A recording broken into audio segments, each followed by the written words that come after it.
A very good morning. This is Dr. C.R.S. Hanuman, Head of the Department, Electronics and Communication Engineering, SASI Institute of Technology and Engineering, Tadepalligudem. So, under this course, myself and Dr. Sohel Rana will teach the professional core of electronics, switching theory and logic design. So coming to this switching theory and logic design,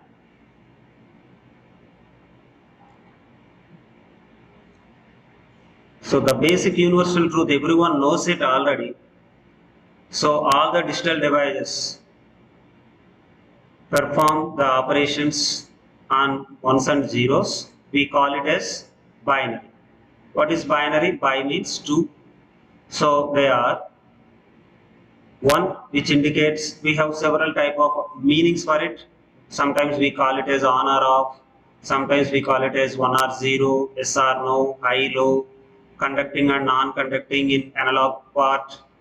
So like that, all digital devices are performs the operations on only two levels, either logic 1 or logic 0.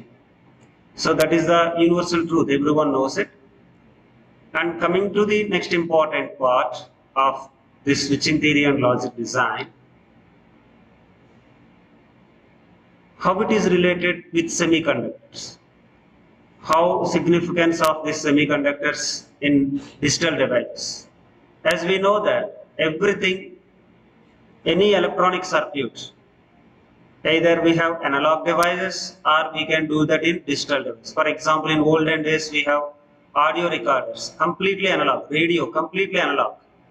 Now, as time goes on, chip manufacturing industry develops. Now, all the devices, all the graphic cards, or all the audio devices, all FMs, all radio, what it may be, all are now available in IC form. So, that is very, very fundamental, important thing, as we know what is digital actually signifies. Particularly coming to the noise levels also, this digital devices plays an important role. In olden days, when we buy an audio cassette, if we are repeating 100 times and 200 times, the audio quality of the tape is going to be damaged. Some places where some noise is introduced. Coming to digital devices, coming to any song you stored in binary form, it is available in your mobile phone, or any video byte, your personal video bytes. How many days you can see, how many times you can see, the quality is not getting damaged. That is the most important part. It is a small area where we can see a lot of good things of digital. Not only that, an excellent filtering mechanism. Look at how cameras are now, how the pixel rates. So all this is possible because of this digital logic. And there are very huge applications are there. One famous application of everyone's hand, it is there, that is cell phone. A cell phone is a digital device first, which performs so many operations. You can browse it, you can use for calling, you can do some office part, or you can play the games. A number one graphics are available, or you can take a real-time videos also, movies also. So many of people can make with Samsung, OnePlus or iPhones. So there are infinite possibilities with this cell phone. That is one important device application of digital. And coming to the another one, see motherboards, graphic cards, and memory chips or memory devices. Motherboard, this is motherboard. So like that, and TVs. When you play the games, how it will load very fast. You have a good RAM, then only you have a good chipset with good graphic cards, then only a high quality graphics will work. High quality video games will work. So this is all possible within a single device. It is all because of the digital technology. Now the remaining part will be taken care by Dr. Sohel Rana, our fellow course instructor. Thank you. Thank you, Hanuman sir. I would like to thank JNTUK panel for considering our video for the possible inclusion in the e-content portal of JNTUK. Myself, Dr. Sohail Rana, and I am continuing the STLD subject presentation after Dr. Hanuman sir. In this subject, we are planning to have live sessions recorded in the classroom and PPT presentation as the mode of explanation. I will continue brief description of this subject as the basic part. In the world, all the signals which are present are in analog in the nature, but the most of the gadgets what we use nowadays are digital. So there is very much requirement of the interaction of these analog signals with the digital gadgets. Now these analog signals will be converted into digital form.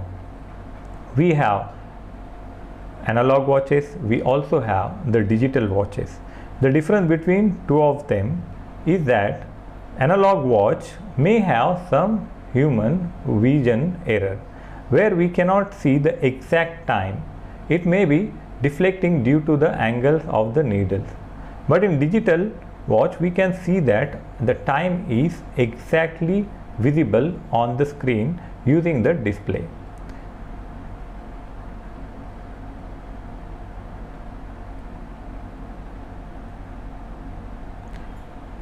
What are the reasons for going digital? If you take example of the earlier tape recorder cassettes, we could have seen that there was a very lengthy magnetic tape inside the cassette.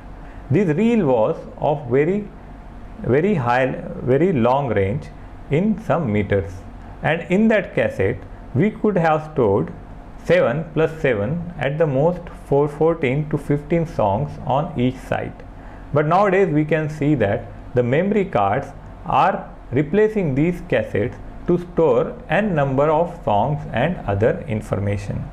Previously we had very lengthy and bulky systems using CRTs, but nowadays we have flat and slim televisions as well as computer monitors.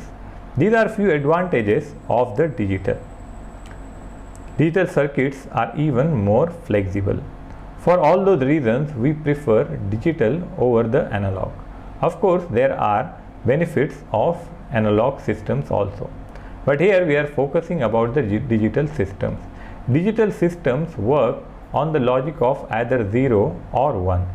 Logic 0 is the values of voltage around 0 volts.